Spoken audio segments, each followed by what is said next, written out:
그 샌더슨 존슨이라고 하는 분이 이걸 창립했다고 그러는데, 그분이 인터뷰에서 뭐라고 얘기를 했냐면, 나는 교회를 너무 좋아합니다.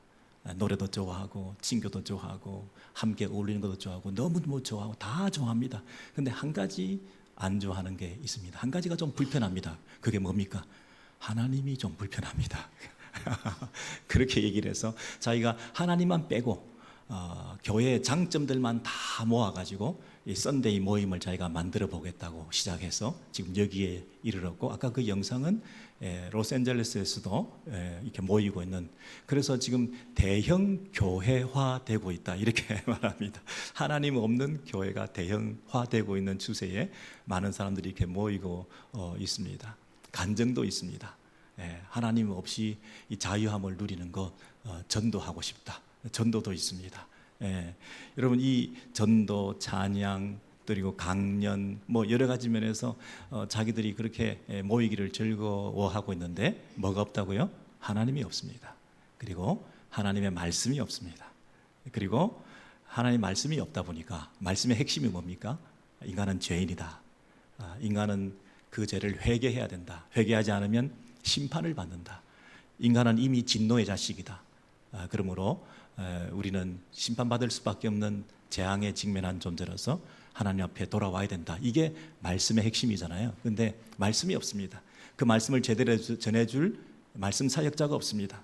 그냥 수평적으로 서로 정보를 교환하면서 서로 커넥 될 수 있는, 서로 연결될 수 있는 그런 관계들을 중요하게 생각하고, 무에서 왔으니 무로 돌아간다. 그러므로 이 땅에서 우리가 이 인생을 즐기는 것이 우리가 할 일이다. 이러면서 인생을 더 잘 살 수 있고, 그리고 가끔 우리가 다른 사람들을 도울 수 있고, 그리고 인생의 아주 그 경이로움을 찬미하고 이렇게 살아가자. 이게 이제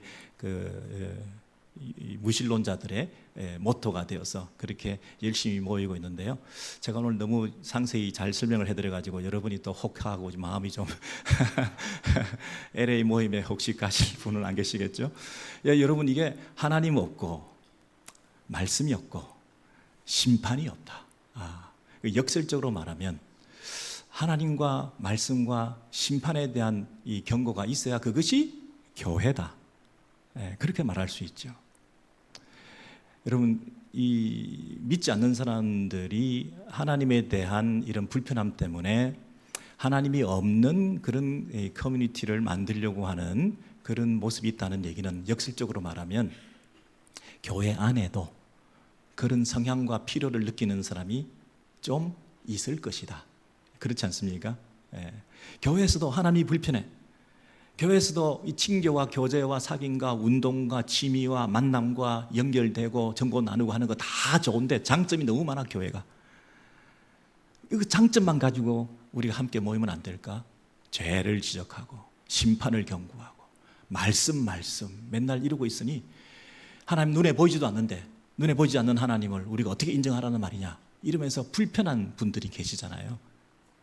근데 역설적으로 얘기하면 그런 성향의 사람들이 다분히 교회 안에 있게 되기 때문에 오히려 교회가 교회됨을 드러내기 위해서는 하나님을 유일하게, 눈에 보이지 않는 그 하나님을 믿는 그 믿음을 강조하고, 그리고 하나님이 우리에게 지금도 말씀하고 계신다는 그 사실에 대해서 분명히 할 뿐 아니라 그 말씀의 핵심이 우리의 죄 문제를 주 앞에 나와 회개하고, 이 회개가 없는 우리들에게 필연적으로 닥칠 수밖에 없는 심판에 대해서 경고하고, 이것을 강조하는 것이 교회다라고 말할 수 있는 것이죠. 그 가장 중요한 이 세 가지 요소를 잘 내세우지 않고 희미하게 얘기를 하고, 또 많은 사람들이 불편해하니까 그것을 희석시키고, 그렇게 공동체가 색깔이 존재하고 있다면 그것은 오히려 교회가 아니다 이렇게 말할 수 있는 거죠. 오히려 선명하게 그 부분을 드러내야 교회다라고 말할 수 있는 거죠. 우리 교회는 어떤 교회입니까? 하나님이 살아계십니다. 지금도 일하고 계십니다. 그리고 하나님은 지금도 말씀하고 계십니다. 사역자들을 통해서 하나님의 음성을 들을 수가 있습니다. 성경의 계시의 말씀을 통해서 우리에게 경고하고 계십니다. 우리는 죄인입니다. 우리는 심판받아 마땅한 진도의 자식들입니다. 하나님의 은혜로 우리가 살고 있습니다. 여러분, 이 얘기를 안 하면 교회가 아닌 거죠. 근데 다분히 그런 얘기를 듣기 싫어하는 모습들이 요즘 교회도 있었고, 오늘 본문에 살피는 예레미야서 이 구약의 교회도 그런 모습이 있었던 것 같습니다. 여러분, 이것은 어제 오늘의 문제가 아니라 구약의 교회 안에도 이 믿지 않는 자들이 있었다, 이렇게 말하고 있습니다. 여러분, 교회 밖에 무신론자가 문제가 아니라 교회 안에 있는 무신론자들이 문제일 수 있습니다. 교회 안에 무슨 무신론자가 있겠습니까, 여러분? 근데 있다고 얘기를 하는데 이렇게 말합니다. 그 성벽에, 이 성벽이라고 하는 것은 포도원 언덕을 얘기하고 있습니다. 이 포도원 언덕에 올라가서 그 포도원들을 다 무너뜨리지 말고 그 포도원 가지만 꺾어버리라. 영어 표현을 보시면 여호와의 것이 아님이니라. 이 사람들은 포도원 안에 있는 가지이긴 하지만 하나님께 속한 것이 아닌 사람들이 이 포도원 안에 있다, 이렇게 말하죠. 다 무너뜨리지 마라. 일부는 하나님의 백성이고 일부는 하나님의 백성이 아닌 사람들이 있다, 이렇게 말하죠. 이스라엘이 내게 심히 반역하였느니라. 여러분, 그냥 반역이 아니라 심히 against 했다, 이렇게 말하죠. 여호와를 그들은 인정하지 않고 말하기를, 그 공동체 안에서 이런 말들이 있었다는 거죠. 말하기를, 그 다음에 몇 가지 말을 하냐면 세 가지 말을 하는데, 첫 번째 말은 여호와께서 계시지 아니하니 말했습니다. 하나님께서 계시지 아니한다. 두 번째는 심판과 재앙이 우리에게 임하지 않을 것이다. 우리에게 칼과 기근을 보지 아니할 것이다. 우리가 칼과 기근이라는 것, 심판이라는 게 없을 것이다. 세 번째는 선지자들은 바람이라. 말씀이 그 선지자들의 속에 있지 아니한즉 그랬습니다. 선지자들은 그냥 허풍쟁이들이다. 선지자들은 그냥 바람에 불과하고 흩날리는 바람에 불과하고 그냥 폼만 잡고 다니는, 그 안에는 말씀이 없는 그냥 허세만 부리고 있는 그런 존재들이다. 선지자들은 바람이라. 말씀이 없는 거다. 여러분, 이 세 가지를 다시 기억하시겠습니까? 하나님이 계시지 않는다. 두 번째는 심판이 없다. 세 번째는 말씀이 없다. 그리고 말씀을 전한다고 하고 다니는 선지자들은 다 허풍쟁이들이다. 그냥 그렇게 하는 거다. 진짜 하나님 말씀이 있는 게 아니다. 이렇게 얘기를 하는 것이에요. 이것이 그 당시의 모습이었는데, 그 사람들이 그렇게 말을 하는 것에 대해서, 그렇게 공동체 안에서 일부 사람들이 그렇게 말을 하는 것에 대해서 하나님께서 바로 그 다음에 14절에 뭐라고 얘기를 하시냐면, 그러므로 너희들이 이렇게 말을 했기 때문에 만군의 하나님 여호와께서 이와 같이 말씀하시니라. 뭐라고 말씀하셨습니까? 너희가 이 말을 하였은즉, 이 말이 뭡니까? 금방 그 세 가지. 하나님 없다, 하나님 말씀 없다, 하나님의 심판 없다. 그 삼불에 대해서, 삼불 정책을 쓰는 그 공동체 안에 사람들에 대해서 하나님께서 너희가 이런 말을 했기 때문에 내가 너의 입에 있는 나의 말을 불이 되게 해서 이 백성들을 나무가 되게 하여 그들을 불살라 버리겠다, 이렇게 말씀하셨어요. 그 백성들이 하는 그 말에 대해서 하나님께서 뭐라고 하셨다고요? 말로써 그들을 심판하겠다. 그런데 그 말은 누구의 입에서? 예레미야 선지자의 입에 말을 붙여주셔가지고 그 말이 불처럼 나가서 그 백성들을 다 나무를 태워버리는 방식으로 그들을 심판하겠다, 이렇게 말씀하셨어요. 아까 그들이 심히 반역했는데 하나님께서는 심히 경고하시고 심판하시고 벌하시기로 하신 것이에요. 그러니까 이것은 보통 문제가 아닌 거예요. 지금 심각한 문제가 닥친 거예요. 이게 심히 강대강으로 지금 가는 거예요. 그러니까 교회 안에 있는 무신론자들이 교회 밖에 있는 무신론자들보다 더 위험하다, 이렇게 말을 하고 있는 것 같아요. 여러분, 그 무신론자는 크게 두 가지로 나눕니다. 교회 밖의 무신론자와 교회 안의 무신론자. 교회 밖의 무신론자는 이론적 무신론자, 자기가 믿는 그 무신론에 대해서 이론적 체계를 세우고 논리적으로 설명하면서 theoretical atheist, 무신론이란 이론을 세워가지고 마치 칼막스나 니체나 이런 철학을 하시는 분들이 하나님은 없다, 신이 없다, 신은 죽었다 이렇게 교회 밖에서 주장하는 이론적 무신론자들이 있는가 하면, 교회 안에 있는 무신론자들은 흔히 practical이라고, 실천적 무신론자 이렇게 말합니다. 그 말은 뭐냐면 교회 안에서 온갖 종교 행위를 실천하고 있다 이런 뜻입니다. 이 종교 행위를 다 하고 종교 의식에 참여하고 겉으로 경건한 모습을 하고 있는, 마치 하나님을 섬기는 자인 것처럼 보이는데 사실은 하나님과 상관없이 살아가는 실천적 무신론자다 이렇게 말합니다.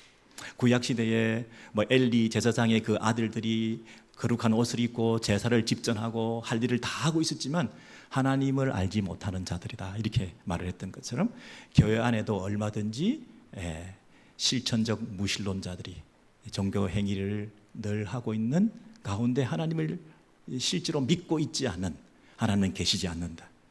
이름으로는 하나님, 명목상의 그리스도인이라는 말 들어보셨죠? 나미널 크리스천. 여러분 종교란에 성별, 종교, 직업을 안에 글자를 쓸 때 여러분은 그 종교란에 뭐라고 쓰시죠? 기독교인 이렇게 충분히 쓰실 수는 있는데, 그러나 그 하나님과의 매일에 동행하는 삶이 없는 것을 말할 수 있는 것입니다. 여러분이 만약에 우리는 지금 교회에 와서 예배 드리고 있는데 내가 뭘 또 이런 욕을 먹고 이런 잔소리를 들어야 되느냐, 나하고 상관없는 얘기를 목사님 왜 저렇게 하시느냐. 근데 구약에도 그 하나님을 잘 숨겼던 예배 드리고 제사 드렸던, 입으로 하나님 불렀던 그 명목상의 이름뿐인 이 신자들이 많이 있었는데, 그들을 향해서 하나님께서 지금 심한 심판을 내리고 있는 걸 보면 혹시 우리들도 이러한 심판의 경고에 예외가 다 될 수도 없지 않을까, 누군가는 해당이 될 수 있지 않을까. 제가 한번 질문을 드려볼게요. 지난 주간에 여러분께서 하나님을 전혀 기억하지도 못하고 한 주간을 바쁘게 살다가 오늘 주일이 되어서 예배를 참석하러 왔다. 그러면 혹시 그럴 가능성이 있지 않을까요? 지난주에 설교를 들었는데 지금 하나도 기억이 나지 않는다. 혹시 여러분이 오늘 성경을 가지고 나오셨는데요, 지난주에 성경을 펴서 들고 교회에 오셨다가 그동안 일주일 동안 먼지가 쌓여가지고 오늘 아침 먼지를 후 불고 손으로 탁탁 치고 후탁 교인이 돼가지고 그 성경을 끼고 나와서 앉아있다. 그러면 종교적 습관적 이 삶은 우리가 잘 살고 있지만 이 일주일 동안 하나님과 관계없이 사신 거잖아요. 요즘은 성경을 들고 나오기만 해도 다행이죠. 앞에 다 비춰주고 이 폰에 전화기 다 있고 그러니까 전혀 여러분 그 성경을 가지고 나온 거 안 가지고 나온 것 가지고 여러분을 그렇게 평가할 수는 없으나, 여러분의 실제 생활 속에서 한 주간 동안 내가 전혀 찬양이 없었다, 하나님을 높여드리고 찬양하는 그런 시간이 전혀 없었다, 내가 기도를 지난주에 했던가? 만약에 그렇게 단절된 상태에서 우리가 오늘 이렇게 주일에 예배에 나왔다면 혹시 여러분 교회 안에 실천적 무신론자로서 여러분이 자리하고 있지는 않을까, 이런 생각을 해보는 거죠. 한 번 정도는. 여러분 다 그렇다는 것이 아니라 그럴 위험성이 있다는 겁니다. 그렇죠? 근데 이런 사람들에게 하나님께서 뭐라고 심판을 하시냐면, 선지자 너 입에 말씀을 넣어주어서 그 말씀으로 다 그들을 불살라 버리겠다, 그렇게 말씀하시고 난 다음에 바로 그 다음에 14절 15절 이어가지고 네가 앞으로 전해야 될 말씀의 메시지의 내용은 이런 것이다, 이렇게 말을 합니다. 앞으로 멀리서 한 나라가 올 건데 그 나라는 강하고 역사와 전통을 자랑하는 멋진 나라인데 니들이 그 나라 말을 들어본 적이 없다, 이방 민족이다. 여러분 역사적으로 그 나라가 무슨 나라입니까? 바벨론이죠. 신흥 강국으로서 세계 패권을 잡고 앞으로 그 당시에 그 나라를 지배하게 될 이 바벨론이 앞으로 와가지고 그들이 어떤 짓을 하느냐 하면 네 자녀들이 먹을 추수 곡물과 양식을 먹으며 그랬습니다. 우리가 자녀들을 위해서 챙겨놨던, 자녀들 몫이라고 우리가 안배해 두었던 이건 자녀들 거야라고 확실히 견고하게 우리가 따로 떼어 놓았던 그 자녀들이 먹을 추수곡물과 양식을 그들이 다 먹어버린다는 거예요. 두 번째는 내 양떼와 내 포도나무 열매를 먹으며 우리 재산, 우리 경제, 우리 창고 이런 걸 다 털어버린다는 거예요. 세 번째는 네가 믿는 견고한 성들을 다 파멸해 버릴 것이다. 이렇게 말하죠. 우리가 믿는 견고한 성, 우리의 안정감, 우리의 안전지대, 최소한 안전장치, 내가 믿겠거니 했던 그 어떤 내가 의지가 되는 그 모든 사람, 물질, 집, 환경, 직장, 우리의 공동체 할 것 없이 내가 믿는 것, 의지했던 것, 그 모든 것들을 다 송두리째 다 파멸시켜버린다. 자녀 문제, 경제 문제, 내 안정감 문제, 우리가 살아가는 게 다 이유가 뭡니까? 자녀 때문에 살고, 내 경제, 재정, 내 사업 때문에 살고, 내 미래, 안정감, 이것 때문에 사는 거 아닙니까? 그것을 구축하기 위해서 살고 있는데 내가 그렇게 살아왔던 그 모든 것들을 다 썰어버리겠다 이렇게 말씀하시니 얼마나 그 말이 듣기 싫었겠습니까? 그래서 이런 일들을 어떻게 하나님께서 우리에게, 하나님의 백성들에게 이렇게 허락할 수가 있습니까? 이렇게 만약에 물어보면 예레미야야 이렇게 대답해라. 너희가 여호와를 버리고 너희 땅에서 이방 신들을 섬겼은즉 너희 것이 아닌 땅에서 이방인들을 섬기리라. 이렇게 답해라는 것이죠. 다시요. 너희의 땅에서, 그리고 너희 것이 아닌 땅에서가 대조되어 있고, 너희들이 이방 신들을 섬겼기 때문에 너희가 이방인들을 섬기게 된다. 이렇게 말을 하죠. 자, 저를 보십시오. 지금 우리가 하나님께서 주신 땅에서 하나님을 섬겨야 되는데, 하나님이 주신 이 땅에서 교회 안에 들어와 가지고도 하나님만 섬기지 않는 행태를 보였을 때 하나님께서는 너희에게 주어진 이 땅을 떠나게 해서 너희 것이 아닌 땅에 가서, 이방 땅에 가서 이방 신들을 섬기는 게 아니라 그 이방인들을 섬기고 이방인들의 종이 되게 하시겠다 이렇게 말씀하시는 거죠.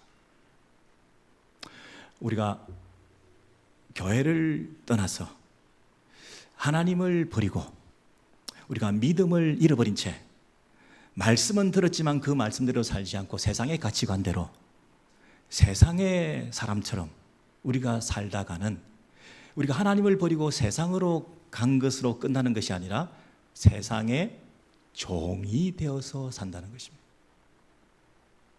우리가 하나님 대신에 두 주인을 섬기지 말라 그랬는데 물질에 더 마음이 가서 우리가 물질을 더 우선시하고 살다가는 물질을 그저 섬기고 살아가는 사람이 아니라 물질의 노예로서 살게 되는, 우리가 자녀들을 우상시하면서 자녀들 하고 우리가 마음을 두고 살았는데 우리가 하나님 대신 자녀를 섬기는 사람이 되었다. 하나님보다 자녀를 더 내가 사랑하게 되었다. 요 수준으로 끝나는 게 아니라 자녀들의 종이 되어서 평생 매달려 살아간다. 이런 추악한 결과를 초래할 수 있는 위험성을 우리 공동체 안에서 하나님의 땅에서 그 일들을 하게 되었다는 것입니다. 그러니까 앞으로 너희들이 좋은 시절이 끝나고 있지나 않은지 한번 점검해봐라 이렇게 얘기하는 거죠. 하나님이 주신 이 땅에서 우리가 신앙의 자유를 누리면서 우리가 교회 공동체 안에서 함께 신앙생활하면서 이 안락하고 평안한 가운데 하나님을 섬길 수 있도록 이 축복의 땅에 우리를 불러주셨는데, 여기서 우리가 마땅히 해야 될 일이 하나님 섬기는 것 외에 다른 그 무엇이 있느냐, 어떻게 이 땅에서 너희에게 주신 축복의 땅에서 너희에게 주신 이 신앙의 자유 안에서 오히려 그 하나님 하나님 없이 네 자유를 누리는 삶을 살려고 하는 성향이 꿈틀거리는 대로 네 마음대로 살아갔냐? 그랬을 때 그 결과가 어떻게 될까? 여러분, 우리는 교회 안에 있는 신실한 그리스도인인데요, 우리들은 이렇게 얘기를 하시면 좀 섭섭하죠? 근데 혹시 냉혹하게 우리의 영적인 현주소를 점검해 볼 때 좋은 시절이 다 끝나가고 있는 것은 아닐까? 남의 땅에, 세상에, 물질에 끌려다니게 되는 그 꼴을 당하게 되지는 않을까. 오히려 지금 이 라스트 미닛에 마지막 순간에 이 땅에 남아있을 때 이 마지막 끝자락에 각성해서 이 땅에서 믿음을 회복해야 된다는 하나님의 음성을 듣지 않습니까? 마지막, 아니다, 아직 끌려가기 직전이다. 먼 훗날 이런 일이 있고 난 다음에 어떻게 이런 일이 있었습니까? 하고 물을 때 네가 그때 마지막 기회를 상실하지 않았냐. 그 경고를 듣고도 여전히 그 일을 태연하게 습관적으로 하나님 없이 살아가는 삶을 그렇게 살지 않았냐. 매주일 교회를 나오면서도 그 성경이 너와 상관없이 그저 종교적인 장식물로 네가 신앙생활하며 지나고 있지 않았느냐. 예배는 나오는 선데이 크리스천인데 선데이 어셈블리 그 친구들 무신론자들하고 다를 게 뭐가 있냐. 교회의 장점만, 너희들이 기뻐하는 그 모든 좋은 것들만 다 선택해서 그것을 가지고 너를 즐겁게 하는 그런 공동체의 신앙생활, 종교생활, 이민생활 가운데 외로움을 달래고 소속감을 가지고 공동체 안에 모여서 그렇게 커뮤니티를 이루는 그 자체로 과연 너희들의 신앙이 다 점검이 되었다고 말할 수 있겠냐? 나는, 하나님은, 너희들의 마음속에 하나님은 어디 있니? 너희들의 삶을 온전히 지배하고 있는 하나님의 말씀은 과연 살아있니? 두렵고 떨리는 마음으로 심판과 재앙을 경고받으면서 마지막 말세를 살아가면서 네가 해야 될 바를 마땅히 하고 있냐? 네 자녀들 걸 챙기고 네 재산 챙기고 네 안전을 도모하고 네 미래를 설계하면서 과연 하나님께 온전히 드리고 있냐? 시간과 마음과 물질을 바치고 있냐? 여러분, 이렇게 도전해 오실 때 우리는 뭐라고 과연 대답할 수 있을까요? 이런 메시지를 막 던지니까 사람들이 얼마나 싫어했겠습니까? 자네들 거 다 뺏어가, 네 재산 다 날라가, 네가 안전을 추구해왔던 거 다 허물어져.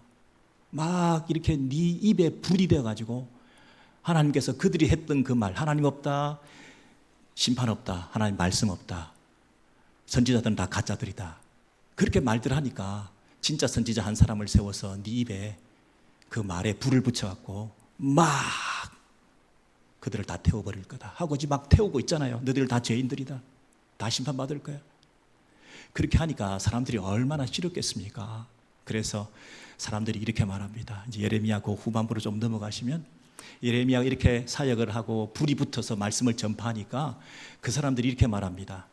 야, 못 듣겠다. 저 한 선지자 예레미야 저 녀석은 왜 자기만 똑똑하냐, 자기만 잘났냐, 자기만 어려우냐, 자기만 선지자냐? 도처에 선지자들이 많고 많은데 제사장들에게서 율법을 배울 수 있고 지혜자들로부터 책략을 배울 수 있고 선지자들에게서 말씀을 우리는 배울 수 있고 얼마든지 다른 선지자들도 많은데 예레미야 한 사람 없다고 해서 말씀이 끊어지지 아니할 것이니까 예레미야를 딜리트시키자, 예레미야 한 사람만 제거하자. 저 골칫덩어리 우리 마음을 아프게 하고 자꾸 우리의 가슴에 비수와 같이 말씀을 가지고 불을 붙여갖고 우리를 불태우려고 하는 이 나무 장작같이 드라이한 우리의 심령의 상태에 이 불이 붙어서 자꾸 태워버리려고 하는, 우리 재산을 다 날려버리겠다고 얘기하는 저 인간, 우리가 듣기 거북하다, 귀가 거슬린다, 그냥 죽여버리자, 없애버리자. 그래서 여러분, 자기들끼리 우리가 혀로 그를 치고 그랬습니다. 자, 우리가가 누굽니까? 사람들이, 일반 백성들이, 명목상의 신자들이, 교회 안의 무신론자들이 그를 치고, 친다는 말은 그 사람을 공격한다는데 그 공격의 무기가 뭐냐면 혀로 친다는 것이죠. 그 메신저가 전하는 메시지가 듣기 거북할 때 그 메시지를 반박할 근거가 없고 그 메시지는 옳은 말인데 나는 싫을 때 우리는 어떤 태도를 취할 수밖에 없냐면 그 메시지를 전하는 메신저를 공격하는 수밖에 없죠. 그래서 그 메신저를 칠 때 혀로 친다는 말은 중상모략하고 비방하고 인신공격을 하고 거짓 증거를 내세우고 거짓 소문을 헛뿌려서 유언비어를 퍼뜨리고 가짜 뉴스를 만들어서 그 예레미야 선지자에 대해서 선전을 함을 통해서 메신저를 공격해서 그 메시지에 대해서 희석시키는 그런 방법으로 그를 치자, 혀로 그를 치자, 이렇게 말을 하는 거죠. 두 번째 방법은 그의 어떤 말에도 주의하지 말자. 여러분, 입으로는 막 혀로 그를 공격하고 귀로는 딱 닫고 안 듣기로 하는 거예요. 이게 가장 효과적인 그 다툼에서 이기는 방법이에요. 지금 좋은 걸 가르쳐 드리고 있는지 모르겠는데, 여러분께서 부부간에 싸울 때 내 말만 계속 하고 남의 말은 절대 안 들어. 그러면 이기는 거야. 누가 뭐라 그러겠어요. 여러분, 그의 어떤 말에도 주의하지 말자. pay attention 하지 마라. 들은 척도 하지 마라. 무대응하라. 대꾸도 하지 마라. 모른 척 해라. 그러면 지가 얘기하다가 끝나겠지. 지풀에 지치겠지. 와, 이거 굉장히 여러분 좋은 방법 같은데요. 악한 방법이죠. 메시지를 공격하지 말고 메신저를 공격하라. 그리고 또 한 가지 싸움에서 이기는 방법은 상대를 설득하려고 하지 말고 청중을 설득하라, 이런 말 있잖아요. 그 상대와 맞서서 옳고 그름을 시비비를 따지지 말고 그 얘기를 듣고 있는 다른 청중들을 설득해서, 그래서 저 사람들이 우리 에레미야 말고도 다른 사람들 많이 선지자들이 있으니 저 하나 좀 없어도 된다, 이런 공감대를 다 조성해서 청중들이 그 말에 동의함으로 한 사람 정도는 죽이는 거 아무 문제가 없다라고 죄의식을 없게 만들어주는 청중들을 설득하는 방법으로 이 싸움에서 이기려고 하는 거죠. 여러분, 그런데 이 일을 막상 겪게 된 예레미야 입장에서는 너무 난감하지 않겠습니까? 하나님께서 이 일을 하라고 말씀을 붙여주셔서 백성들에게 말씀을 전했는데 아무도 안 받아들여. 그리고 자기에 대한 인신공격이 막 난무해. 이 예레미야가 할 수 있는 방법은 뭘까요? 예레미야도 그들을 상대로 막 다시 싸우지 않고, 여호와여, 하나님이여, listen to me, 내 말 좀 들어주셔요. 그리고 그들이 하는 말에 귀 기울여 주세요. 나와 더불어 다투는 그들의 목소리를 들어보소서. 아무도 내 말을 안 듣는데 하나님이여, 그들이 하는 짓을 하나님께서 좀 pay attention 하셔서 보셔요. 귀 기울여 보세요. 여러분, 이게 반대에 직면한 사역과 봉사와 목회의 이 한계를 직면한 사역자가, 성도가 보이는 첫 번째 반응입니다. 하나님이여, 하나님이여. 여러분, 이 18장 다음에 이제 곧 20장의 이 말씀을 마지막으로 보시겠는데요. 또 이런 그 예레미야의 항변이 나오고 있습니다. 하나님, 20장 9절 이하에 보시면, 애당초 이 일은 하나님이 시작하신 일 아닙니까? 주께서 나를 권유하셔서 내가 뭐 스스로 한다고 했습니까? 하나님께서 하라고 해서 내가 이 권유라는 말은 좀 자극적으로 번역하면 꼬임입니다. 꼬임. 하나님의 꼬임에 빠져서 하나님이 얼르고 달래가지고 나보고 시켜가지고 내가 그 꼬임에 빠져가지고 내가 권유를 받았는데 주께서 나보다 강하사 이기셨으므로 내가 일을 한 거 아닙니까? 하나님이 더 고집 부리셨지 않습니까? 내가 뭐 한다고 했습니까? 하나님이 억지로 하라고 해가지고 내가 할 수 없이 한 일인데, 근데 그 일의 결과는 선하게 나타나야 되는데 오히려 사람마다 한 사람도 나를 받아들이는 사람 없이 좋은 반응 보이지 않고 사람마다 나를 조롱하고 수치와 모욕거리로 나를 만들었습니다. 내가 하나님 말씀대로 그들을 향해서 심판, 재앙, 경고, 이렇게 파멸과 멸망을 선포하였지만 내가 하나님 말씀으로 말미암아 그 말씀 때문에 내가 이런 치욕을, 모욕을, 위협을 당하고 있습니다. 그래서 하나님, 이만하면 됐습니다. 내가 다시는 여호와를 선포하지 아니하며 하나님 이름으로 말하지 아니하겠습니다. 여기까지입니다. 더 이상은 못하겠습니다. 나도 사람입니다. 나도 사람입니다. 나 못해요. 생명의 위협을 느끼고 이런 수치와 모욕과 조롱을 당하면서 사역의 열매와 결과도 없는데 나 이거 더 이상 못하겠습니다. 이렇게 딱 정리를 하고 나니까 이게 속이 다 시원하다. 그럴 줄 알았는데 속에서 갑자기 막 불이 나가지고 내 마음이 불 붙는 것 같아서 그랬습니다. 내 마음 안에 뭐가 있어요? 내 마음 안에 있는 그 말씀이 불이 붙어가지고, 여러분 사방이 막혔는데 그 안에 불이 있다고 생각해 보십시오. 이게 막 불이 나서 밖으로 나오지 않고는 견딜 수 없는 이런 형국으로 바뀌게 되는 거잖아요. 여러분 이 불은 누가 처음에 붙여주셨나요?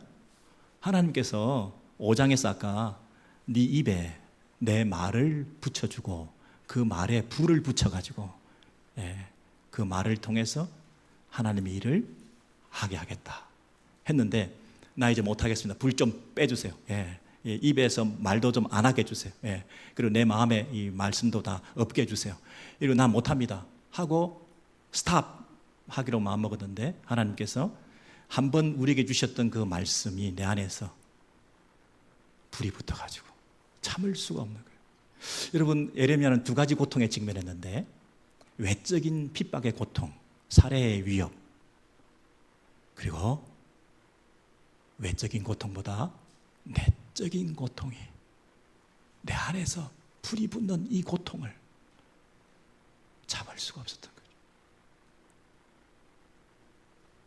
말씀이라고 하는 것은 남들에게 전하기 위해서 있는 말씀이라기보다는 먼저 내 안에서 불 붙는 일을 하게 하기 위해서 이 말씀이 존재하는 거죠. 말씀은 어떤 도구로서 다른 사람에게 전달을 하기 위한 말쟁이들의 어떤 도구가 아니라, 먼저 그 말씀을 내 안에서 동력화시키고 움직이게끔 만드는 힘으로서 내 안에서 먼저 작용하는 게 하나님의 말씀이라는 거죠. 여러분 그 당시에 다른 선지자들이 많이 있었습니까? 없었습니까? 많이 있었습니다. 근데 하나님께서 그 명목상의 신자, 실천적 무신론자들, 하나님이 없다고 하는 평화주의자들, 평화로다 문제없다, 이렇게 살면 된다, 이대로만 쭉 가자, 그 안전지대를 구축하며 종교생활에 열중했던 그 신자들로 가득 찼던 그 공동체 안에 다른 선지자들도 많이 있었지만, 하나님께서 한 사람 참 선지자의 입에 말씀을 붙여주시고, 그냥 그 말씀이 입에 붙어 있는 게 아니라 불이 되게 하셨어. 그 마음속에 있는 그 말씀이 불을 붙게 하셨어. 전하지 않고는 견딜 수 없는 그 뜨거움을 가지고 그 말씀을 입으로 마음에서부터 전달하게 하시는 방법으로, 그 한 사람의 불붙은 그 말씀의 능력으로 그 공동체를 살리겠다고 하는 방법, 그거 외에 다른 방법이 없었다 하는 사실이죠. 혹시 여러분이 지금 매너리즘에 빠져 있습니까?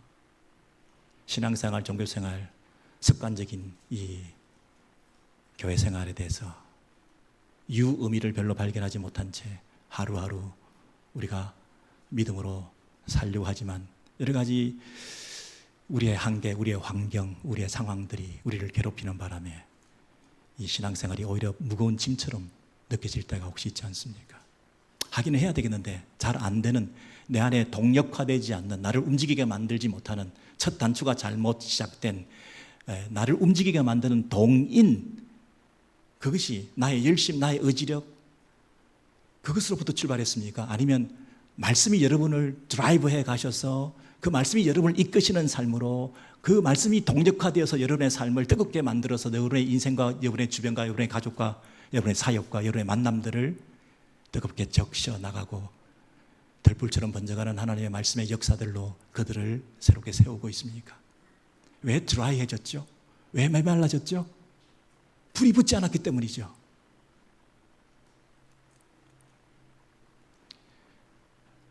여러분, 내 안에 있는 내적 고통을 회복하셔야 됩니다. 과연 지난 한 주간 동안 말씀이 나를 이끌어 왔는가? 내가 생각하고 계획하고 내 걸음을 하나님께 맡기지 않고 내가 걸어왔던 인생길 가운데서 내가 아무리 계획해도 내 걸음을 인도하시는 분은 하나님이시다, 그런 확신을 가지고 한 걸음 한 걸음을 하나님과 동행하는 말씀의 인도하심을 따라 오늘도 내일도 살아가고 계십니까? 아니면 그냥 눈 뜨고 아침이 되었으니 열심히 살자, 그래서 내 의지력을 가지고 내 열심을 가지고 내 인생의 목표를 향해서 내 삶의 바운더리를 확대하고 내 경제력을 강화시키고 내 안전지대를 구축하고 내 관계망을 설정해서 내 자녀들에게까지도 혜택이 돌아갈 수 있도록 철저히 장치를 하면서 그렇게 하루하루 살아가는 것이 인생에 잘 사는 것이라고 착각하고 있지 않습니까? 남은 인생 내 삶의 목표는 뭘까? 하나님 나에게 원하시는 거 뭘까? 내 안에 뜨거움이 있게 만드는 그 하나님의 말씀이라는 게 도대체 내 안에 여러분을 붙들고 계시느냐고요. 그 말씀에 이끌림돼서 하루하루를 살아가는 그런 하나님의 백성이시냐고요. 여러분의 가정에, 우리 공동체에, 여러분의 심령 속에 하나님 살아계십니까? 그리고 하나님이 말씀하고 계십니까? 그리고 하나님 앞에 철저히 무릎 꿇고 하나님 인도하심을 받겠다는 그런 신실한 하나님에 대한 태도가 여러분 가운데 늘 있습니까? 이런 부분이 없다면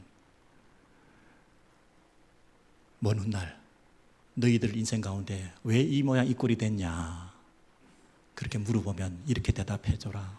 그때 마지막 순간에 좋은 시절 다 끝나간다고 내가 경고했는데 그때까지 둔감하게 습관적으로 네 중심으로 살아왔던 거 아니냐. 여러분 화살을 콱 담벼락에 쏘았는데요, 그 화살을 담벼락에 탁 맞는 순간 이 화살을 쏜 사람이 달려가서 그때부터 관역을 그리고 있다. 내가 쏜 화살이 제일 가운데 있고 그 다음에 이렇게 원을 그리면서 야 내가 가운데 딱 맞췄네. 여러분 그럴 수는 없는 거잖아요. 내가 쏘는 것마다 가서 자기 중심으로 모든 것을 끌고 와서 내 뜻대로 세상과 환경들을 끌어모아서 내가 한 이 일이 가운데 잘 맞춘 거다 이렇게 하고 살 수는 없는 거잖아요. 하나님의 뜻이라고는 관역이 처음부터 있는 거고 그 관역에 내가 하나님의 뜻에 맞추기 위해서 내 뜻을 거기에 맞추는 노력들을 해야 되는 건데 내가 빗나가기도 하고 잘못 쏘기도 하고 실수하기도 하고 하지만 하나님의 뜻이라고 하는 것이 있는 거 아닙니까? 그 하나님의 뜻을 놓치고 맨날 아침마다 일어나면 내 뜻을 따라 하나님이 나를 도와달라고 하고 하나님을 종처럼 부리면서 그렇게 살아가는 인생은 실천적 무신론자 그 이상도 이하도 아니다 이렇게 말하는 거잖아요. 더 겸비하게 하나님 앞에 엎드려 하나님 오늘 나에게 원하시는 것이 무엇입니까? 그 하나님과의 관계, 하나님과의 관계, 하나님의 음성, 그 하나님의 인도하심, 내 목표가 아니라 하나님의 뜻. 여러분 여기에 진실된 그리스도인들의 삶이 있는 것이고 그 한 걸음 한 걸음이 미지의 세계에 발을 내딛는 모험의 한 걸음이라 하더라도 하나님께서 동행해 주셔서 살 길을 열어주시고 예비하신 축복을 허락해 주시고 내가 계획했던 것보다 더 놀라우게 하나님의 은혜 가운데 우리의 삶을 형통의 길로 인도하시고 우리의 미래, 우리의 자녀들까지도 우리의 건강까지도 축복하시고 인도하셔서 하나님 그분만 영광을 받으시는 그런 복된 인생을 우리가 살아가야 되지 않겠습니까? 주께서 저와 여러분 가운데 이러한 회복이 있게 되기를 바라는데 그 회복의 첫 단추는 매일 여러분이 말씀을 먹으셔야 됩니다. 말씀을 암송하셔야 됩니다. 여러분의 마음에 그 말씀이 살아 계셔야 됩니다. 그 말씀이 살아서 하나님과 재물을 겸하여 섬길 수 없느니라, 두 주를 섬길 수 없느니라. 이 말이 내 안에 뜨거움으로 움직일 때 여러분의 삶의 결정과 선택과 우선순위가 정해지는 거 아니겠습니까? 물질 사용의 우선순위가 정해지는 거 아니겠습니까? 그게 뜨거움이 없으면, 간절함이 없으면 그냥 듣는 말씀이고 그냥 흘려버리는 말씀이 되면 얼마나 심각한 문제가 되겠습니까? 때를 얻든지 못 얻든지 하나님 말씀을 전하라. 말씀을 전하는 더욱 힘쓰라.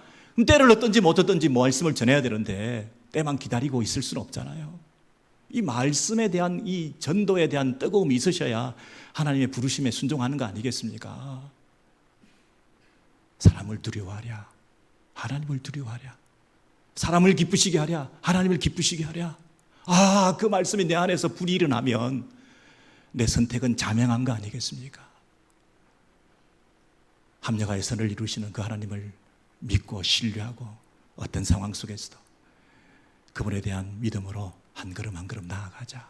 그러면 여러분 갈 길을 알지 못하는 가운데서도 본토와 친척과 아비 집을 떠났던 아브라함의 그 조상의 신앙의 동질의 믿음을 가지고 우리도 한 걸음 신앙의 모험을 할 수 있는 거 아니겠습니까? 이리 재고 저리 재고 어떻게 계산해가지고 다 믿음 있는 사람이라고 말할 수 있겠습니까?